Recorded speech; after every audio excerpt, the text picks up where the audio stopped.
Dennis, why don't you tell us a little bit about what the experience is for a consumer when they buy a Fulton Homes and how they go through the process of purchasing and then selecting and what that experience is?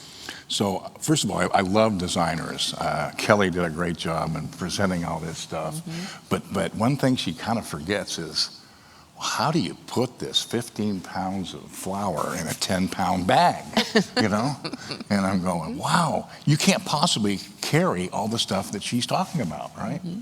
No, So you have to curate it. You got to say, okay, how are we going to do this, okay? And then there's so much stuff. How are you going to get your buyer through this, okay? You have all this stuff and all these different appliances and cabinets and flooring and bathroom fixtures and faucets and lights and fans and all this stuff. How are you going to do that, you know? So we opened up this design center about 18 years ago, and we said we want it to be big, and we want it to be really a great experience for the buyer. That's the most important thing. If we have a great experience for the buyer, the other stuff will follow. Profits will follow, sales will follow, goodwill will follow, and we're actually using the design center at this point to sell houses, and that's pretty good because that's what we do, okay? So we're completely transparent with all our buyers. They can see what all these options are, see pictures of it. We have a program called Envision, and then everything is online. We price it. Buyers can see it. They can see everything that's available in our showroom before they contract. It's on our website. We give them a password-protected login, and they can see everything. And so we sell about 150 homes a year to people that had not registered, you know, in our sales office, but had been online before, and then finally bought a contract or bought a house after that. So 150 a year is pretty good. But the whole idea is, you know, how do we get the buyers to really buy into this stuff? And the real key is the salespeople. Even before they contract, they've got to get the salespeople involved. So we get our salespeople completely involved in the process. And we actually even measure what the salespeople sell in options. Although they're not selling all the options, we have designers. Yeah. We have a terrific design staff, and we do a thing called Browse Night, and the buyers come in, and people, would-be buyers and realtors and things like that. And we'll get 100 people in our design center. Design center is fairly large. It's 13,000 square feet. Don't we? Do we have a photo or two? Okay. Show you a couple things here. Here's kind of our entrance area there. And then, so this is bathroom. So this is our blue bathroom, blue and gold. So we see gold dying. We see gold trim just kind of getting way out of it. But I agree with Kelly that blues and greens and jewel tones and things like that are really coming in. But we're seeing the degraying of gray. Degraying of gray. Degraying, yeah. What does that mean? It's becoming less popular. The degraying of gray. Yeah, they're degraying. So white continues to be king or queen. But we sell 80% to women, so it's queen. It's queen. But the gray becomes a problem, you know, and I think we're seeing that. But the painted, stained maple and birch and things like that continue to be very strong. The whole thing is we have to make sure the categories are such where the buyer can navigate through all these different options. So we carry 2,300 options, and we have to have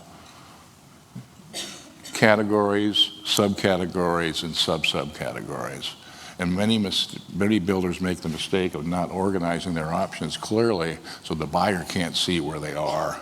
It's so important that the buyer sees all this stuff, because our buyers are spending about 10 hours online before they even have their design center appointment. So with that many options, how do you avoid analysis paralysis with the buyers? How do you walk them through that process? Well, the salespeople help a lot, so they're with them all the time. The browse nights help, where the designers and salespeople are there. And we want them to kind of get familiar with all the things that are available. When you have that much square footage and you have that many options, we really want to make sure that they understand the whole process. And don't get bogged down in picking out colors at that point and picking out fabrics and picking out cabinets and flooring. We'll have plenty of time to do that during the design center appointment. We've also, when they're spending that much time online before they get there, our design center appointments have been reduced tremendously. Our average design center appointment is 4.5 hours. Our average sale in our design center is $60,000 a house. So we sell $10,000 to each person in flooring, and we sell $9,000 to each person in cabinets, and we sell $6,000 to each person in countertops, and $5,000 to each person in appliances. That's where we spend the time, because those are the big four. Yeah. And so it just makes sense for us to be able to kind of show people how all this stuff works and to organize it so that they have an idea of how it works. Now, a lot of times, we also have, smart home technologies. We have another company that comes in and sells people that. We do that during that same appointment, so that's part of that 4.5-hour tour. And another thing we do, it really doesn't involve kitchen and baths, but after we close out the customer, they're done, they've finalized, we have a hardscape program, and we bring in the hardscape company, and they meet with the customer after the house starts, because you don't want to commingle your option funds with your hardscape funds, because they'll put it together. We want to maximize those, and so we do $3,000 a house in hardscape options, and it's pavers, and it's synthetic lawns, and it's water features and spas and things like that. Well, and we talked earlier about how important it is to connect the kitchen into in the living space into the outdoor space. So it totally makes sense that would also be part of the options process. People care about these spaces. They're paying attention to them more. They want them to function more for them. Exactly. And so what happens is they'll do a paver, brick paver on their patio, and then maybe do a synthetic lawn and an outdoor kitchen, and that'll all be done before they move in. So they mortgage it all. It's all in their thing. When they move in, it's all done. It's been phenomenal. Here's another kind of shot of our design, so you kind of see how spacious it is. This is our Fulton Homes studio. It's really kind of a Hollywood set. We needed a way during COVID to try to figure out how to do an appointment without having the buyer there. Our Envision program worked out great. It was perfect for it, because we would do a Zoom conference and then have them on computer so they could see online what all the options were and things like that. What we found out is sometimes the options don't appear that well online with your monitor as they do in person. And so we got a high resolution camera, and we take videos, and the things we needed videos of was cabinets, backsplashes, countertops, and flooring, those put together. And so we'd do a video, we'd shoot the video, we've got professional lighting here and everything like that. As I said, it was built by a Hollywood guy. We call him a Hollywood guy. They said, okay, we'll do that. Costs a lot of money, but certainly worth it. He paid for itself in the first appointment. And then we do a video of the thing, and then immediately send it to the buyer, and they can see stuff, and we can give them accommodations. So this one's more of a maybe a white tone, and this one's more of a beige tone, and so we send it to them, and they can kind of figure out what they do. The whole thing is you want to have a great customer experience. To have a great customer experience, you have to have a pretty good selection of options. Okay. And we go to the philosophy of any time we can, we want to do good, better, best.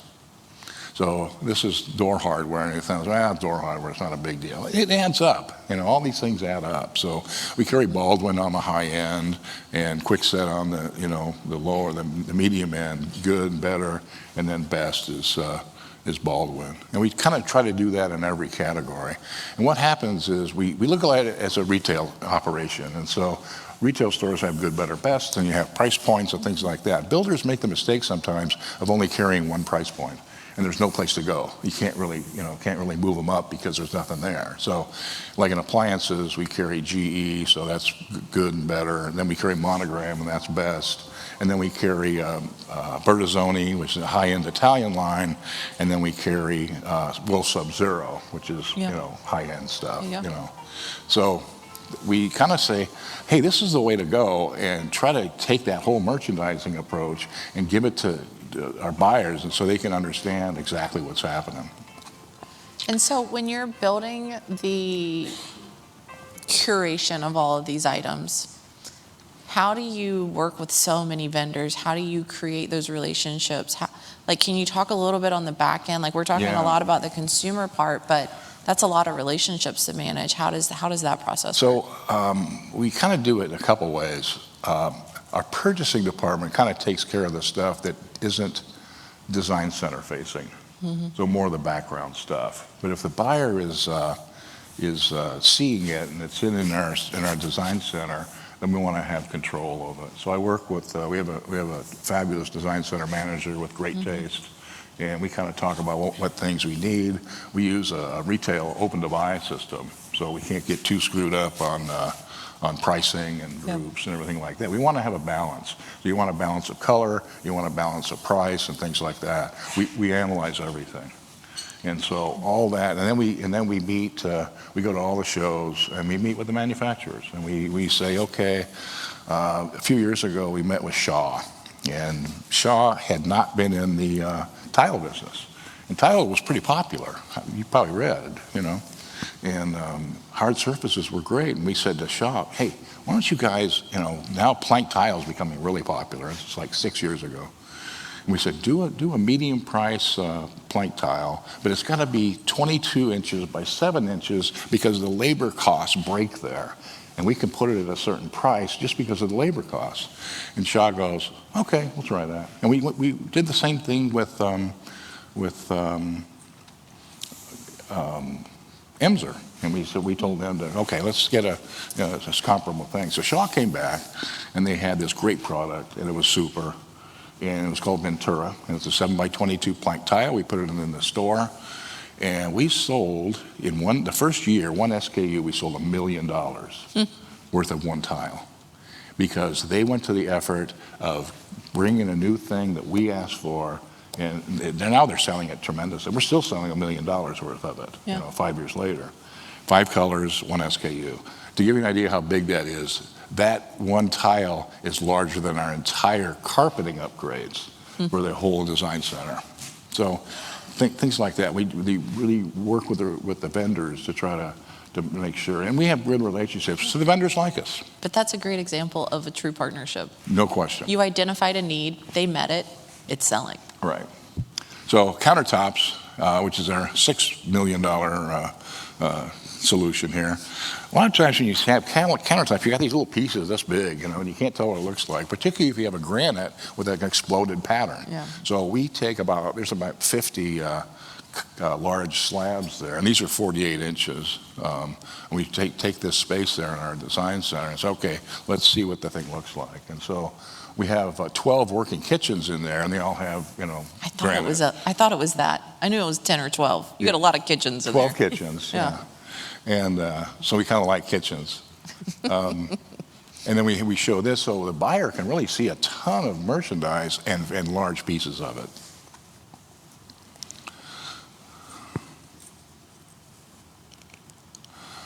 Carpeting, this is our thing of carpeting. Carpeting, we try to make it fun. We don't just want to show gray and beige. Show different colors, different patterns, get a pink shag things like that. Yeah. So this is Bertazzoni high-end Italian appliance, and so we kind of show that and say, it's something different. It's something that we don't sell a lot of it, but we don't really want to sell a lot of it. We have it so people will say, hey, wow, these guys are great. They know fashion. They know and we're in the fashion business. Just like in clothing, we were in the fashion business. Yeah. Clothes and houses are the same thing. Clothes and housing are the same thing. Yeah. That makes sense. Is it being Finicky. There we go. Oh, and there's our 48-inch wolf range that we have in our kitchen, and then, and that costs more than a car, and it's but people love it. It has the little red knobs and everything like that, and it really, you got to make your design center a showpiece. It's got to be, in the retail business, we used to take something great and we'd put it in the window, and it would be really expensive, and everyone would go, wow, do you have that in navy? And so it's the same thing here. It's aspirational. That's what it's meant to be, right? It's meant to be. And Kelly talked a lot about luxury. Yeah. And we always look to what's being aspirational, and then we have to dial it back into what we can afford or what works for us, right? So it's like, yeah, that dress in the window looks fantastic. I would never wear it, but now I'm inspired. So there's a full shot of the kitchen with Wolf and Sub-Zero. So we got 2 refrigerators in there. One's a regular 48-inch, and one's a concealed one. 2 ranges. And no one would have a kitchen like that, but it's a pretty good way to display it. And then we have the technology we've built into the design center. So our Envision and our visualizers are all in there so the buyers can see all that. And so it's all part of that same experience, Yeah. So when you're doing your model homes, what level of finish are you putting in there versus what you're putting in your design center? So how are you saying this is what comes standard, this is where you could go? How does that dynamic work? Well, in our design center, we show what's standard. We have a standard room. And I didn't want to bring a picture of it. We have a standard. Is it back in the back corner? No, it's right in the middle, actually. And we show cabinets and we show bathroom fixtures, and these are the standards and everything like that. The thing with standards is it's a real question on what's standard. What I'm thinking is you got to make it ugly enough that somebody will upgrade. Okay, but you got to make it saleable enough so you can sell the house. Okay, so how do you do that? Well, it takes a lot of practice. Okay, so in flooring we carry an 18-inch tile, and it's not bad looking, But with plank now and LVT and all this other stuff, no one's taking the standard tile anymore. Everyone's going to the more luxury plank looks or wood looks, right? In cabinets, we carry a stained birch, and it's 10%. So some people take it, but 90% move up, and they buy the painted white. We have white we carry things in groups. We have whites in groups 2, 3, 4, 5, and 6. All different qualities, all different looks, and everything like that. And what Kelly was talking about with the shaker style, we might have 8 styles that are close to shaker, but they're not the beveled edge here, and they're over here, and they have a little bead here or something like that. So we try to keep that. In granite, we really find the ugliest standards we can, and because do you just have a corner where you put everything, you're like this? Yeah, this one's not too good, Okay. But I think you need to see, and a lot of people take the stand, they can't afford it, and things like that. So here's bathrooms. We talked about this. So this thing on the left is it's called Marbella, and this is call our spa shower with 2 heads and a rain shower on top, and we sell half of our masters carry this shower. In the primary. Yeah. And the way the setup is to make it easy to sell, the standard comes with a tub and shower, 42-inch shower, and then the rest is a tub, a 60-inch tub. This carries the same size, so the configuration doesn't change. You don't have to move any walls. Yeah. You can put this in a spec because it's the same size, right? Yeah. The only thing you can't do is you got to put the rain shower in on a structural, but the other stuff you can do. So the one on the right is the same. These are the same showers. The one on the right is a ceramic tile, and then the one on the left is the Marbella, which is a kind of a solid surface thing. And then what we do is, you can see the one on the left, we put a little band across, a little stele, and we do, it's amazing, we do $250,000 in just that little stele. So you gotta add this stuff up, and you go, God, that's pretty good, And we make a lot of money on it. The markup's pretty hefty. Profit's not a bad thing, by the way, Profit's not a dirty word. Not at all. All right, well, I have a couple follow-up that's it. questions. Okay. If anybody has questions in the audience, just raise your hand and we'll get a mic over to you. I think we have one up here. While we're asking that, here's what I'm trying to figure out. How do you get the most out of your material selections and what you offer to the consumer without having to carry the weight and the cost of supplying all that? Like, where's that balance? That's the $64 question. So I only have 40 on me. Can I just, Okay. okay. we ask the customers. Yeah. They know. We survey them every month, and we ask, well, one question that's really important that we ask them is, how's our option selection? Are there too many? Are there too few? Are there not enough? Yep. Okay? And that they're going to tell you, you know. So 80% say just the right amount, you know, Goldilocks. 10% say too few, and 10% say too many. So you're just right. So we're just right on, you know. So we carry 2,300 options. We used to carry 2,600, so we've curated it down a little bit. So for instance, in backsplashes, we used to have all our backsplashes were custom. So each designer would spend the time and then customize their backsplash and do this custom thing here for this vendor and this vendor and put it all together and then draw it out, and then we build it for the first time out in the field. Oh, we forgot this. So this was wrong. This one doesn't fit and things like that. We said, wait a minute, we can't keep doing this. This is nuts.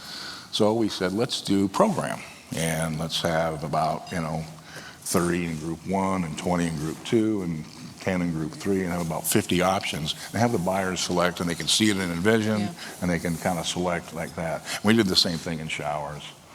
Because and tile showers, because we had to make sure we couldn't keep doing custom things, because we had problems in the field. Yeah. Our skilled labor is not what it used to be, and we're really challenged with that.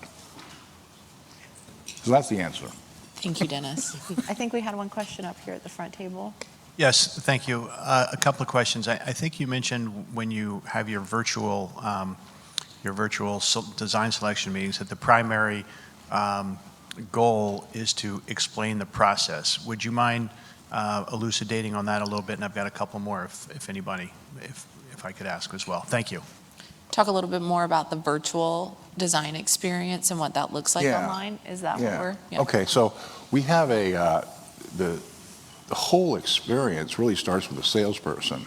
And the salesperson sits down with the buyer, gives them a login, shows them how the program works, and actually creates a wish list for them. And it's not an extra credit thing. Each salesperson is required. I get a report every month that says, this buyer is from Envision, and it's called a buyer activity report. This buyer has logged in this amount of times, he spent this amount of minutes, and we can see where the buyer goes, okay? So the key, when we first started the program, we didn't do that. We just said, okay, we'd send the buyer an email and everything like that. We said, this isn't working, you know? So now 98% of the people use Envision because they're trained by the salesperson that has to do it, and we can see it. The other 2% are models. And so the goal of Envision is?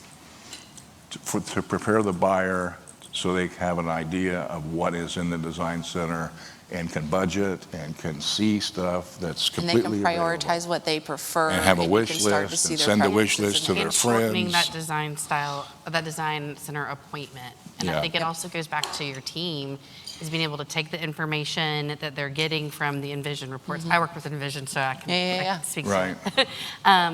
And so, and kind of also going back to your last question, is taking that research that you get from the reports and then guiding your customer through the design studio, taking away that visual noise, looking at the information in front of you and saying, okay, this person has looked at XYZ 100 times. Well, I'm not going to show them the Y because they are looking at X so often. So it's also, you know. And it's amazing how many people will buy all the stuff they put on their wish list. They're selling themselves. You know, Tim Costello called it the Amazon effect, you know. Yeah, no, and it it's true. I see because it, they're I like it, selling I want it. themselves. Yeah. I mean, when we used Envision, before we had it, our typical design center appointment was 12 hours. Three-hour appointments. And then once we started using Envision, it cut it down to about 6 to 4. That gets expensive. But Yeah. it's not just using the software, it's using the analysis that the software can provide you on what the consumer is doing Right. when they're not in the space with you, when Right. they're at home doing their own research, which gives your team, Yeah. on both sets, the ability to see where their interests lie before that appointment. We have a wish list usage report, Yeah. and you can see which categories, and even down to the SKU, Yeah. are being wish listed and which ones are being selected, you know. We have a higher propensity on faucets and appliances and sinks and ceiling fans than we do anything else. And that's because they're easy to pick Yep. out online. Well, and that brings back, I've heard it a couple times, and I've had these conversations many a times around like integrating technology to help with the process or to manage or to do these things. And it's 90% of the time, it's not just about, yeah, I'm going to adopt this technology. It's about, I'm going to adopt this technology, and then I'm going to see what it can teach me about what's happening, because that's the beautiful thing about integrating these types of things, Right. is that you're starting to learn from it, because most technology tracks what's happening on its platform, and you can start to learn from that and make yourself more educated about your individual consumer. I also think that it adds to a greater experience for the builders on the flip side, you know. And I'll keep it short, I'm sorry. Yeah. But, you know, going back to when you have that technology and it prints out the options, there's a Yeah. picture for that builder to be able to confirm that product that was installed is correct, which also then ties back to the customer's satisfaction, because then the builder's already checked that it's correct. Yep. The buyer comes in, they can see it. It's just a nice Yeah. overall cycle that benefits. The other It's hitting thing on is- multiple levels and layers, Well, and right? the other thing is, if you've got, years ago, and we get the customer calls from people, and they go, I didn't buy that. Well, yeah, you did. It's serial number AO3061. And they go, well, I don't know what that is. Now we have a record of it. We got a picture of it. It's on their thing. It's part of their contract. They sign it and everything like that. Well, I didn't buy that. Yeah, you did. Is that your signature? Yeah. Okay. Did someone forge it? No. So we have people that complain about that, but we have much better records to do that. Plus, the manufacturers see all this stuff, and the installers get a copy of what they're going, so they don't have to go on a separate website. When they're out in the thing, they can look in Envision, because they have access to what's in that house. So I see we're getting the red light over here, but I'm still going to take one more question. Go ahead, go for it. Okay, your 13,000 square foot design center is a beautiful thing. We can't all manage to do that, but how close would you say you come to the 80-20 rule, or what percent of your optional selections represent, what percent of all of what you have available? Or do you fall into the 80-20 rule? And then, did we have one other question in here too? So let's answer that one, and then we'll hit that one, and then we'll wrap up. So the question was percent? What percentage, like your 80-20 rule, and how do you find, not everybody can do the big design studio, Sure. right? So like, how do you figure out what needs to be We physical use, and yeah. and So what we needs use to be? it's a retail thing, of course, dollars per square foot. So we look at each category and we put it in dollars per square foot. And as we move along, we'll allocate more dollars per square foot for this category and less for other categories. Okay. So for instance, we had this big area for outdoor kitchens, and it looked terrific. We didn't sell anything. So it didn't justify the space. Yeah. So we made indoor kitchens there instead, Yeah. where we're selling way more. So we'll take those things and we'll look at dollars per square foot sales, and that's how we allocate space. And how But often? but we do $3,500 a square foot in our design center. So Very that retail 13 mindset. Yeah. Very much a retail Yeah, mindset. it's $3,500 a square foot. To give you an idea, Nordstrom does $500. Yeah. So when you analyze that, how often are you looking at that and Every year. recalibrating? Once a year? Every year, Okay. yeah. I will also say, when we assist builders when building a design studio that is on like a much smaller scale, We look to storage available options, but also things that could be selected via technology. So while it's really awesome to have a wall full of beautiful faucets, somebody can select that off of a TV screen, where the things that you want people to be able to touch and hold, like countertops are really important to be able to see, tiles really important to see, hardwood, but figuring out what are the things that you don't necessarily have to touch and hold is how you can select that over technology. Well, and that goes back to what the consumers were telling us, like the countertops and the cabinets, those are the ones that really matter to them. They want to see them, they want to touch them, they want to smell them, whatever they want to do, whatever consumers do with them. But those versus something else might not necessarily need to take up so much space, right? What do y'all think about all drawer bases instead of doors in drawer base base cabinets in kitchens and elsewhere in the home? So what's the percentage like break of cabinet drawers versus doors, all yeah, all doors or all drawers or somewhere in between? yeah. What do y'all think? Whatever the customer wants. Dennis says let them customize it. Kelly, what do you feel like is the... I mean, I love the look of all drawers. I think it's just really beautiful. I think the main thing is that you got to look at the sizing, and then if your manufacturer can appropriately execute it. When doing all drawers in your bases, people are going to stack pots and pans. They're going to stack their Corningware. If those drawers are too wide and can't handle the weight, then your warranty claims are going to be through the roof. So I think it really comes back to looking at who your cabinet supplier is and can they manage that design. But I mean, I love it. I think it has a great look of personalization and customization without having to have that custom kitchen look, if you will. Yeah. Any other questions? We got one in the back.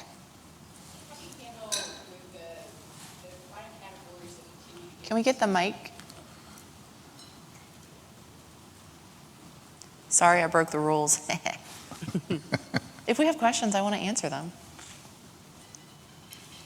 How do you handle with the product categories that you carry and the fact that stuff's getting discontinued all the time in the design centers from the capital that you've got tied up in the actual structure of the design center and ending up with a kitchen that the cabinets have now been discontinued or a tile that's been dropped or from that category? How do you manage that with that big of a design center? It's been a real challenge in the last 2 years. Before that, it really wasn't. The supply chain made it much more difficult. We made a conscious decision about 2 years ago to drop all our products from China. And that helped a lot. We just dropped a bunch of products that were made in China. We replaced them with ones that were made in the United States. The problem we have with appliances is unsurmountable. It's unbelievable. We just can't. There's nothing we can do because it's not really discontinued. It just takes them forever to get there. We'll take out if something's discontinued. We'll move it. We'll find a replacement. We'll take that out. And we can't have a $45 million design center with discontinued items in it. It's a hassle. Yeah, and I think also setting the expectation with the customer. Like everybody knows what's going on in the world as far as supply chain goes. So, letting that buyer know, I'm really sorry this isn't available. And it's just, and like you said, like switching it out when you can with the available products. But it's just setting the expectation up front, I think, is also crucial. All right. I think that wraps it up. We can hang out a little bit afterwards if anybody wants to talk one-on-one with the panel. Thank you for joining us for lunch and to talk about kitchens and baths.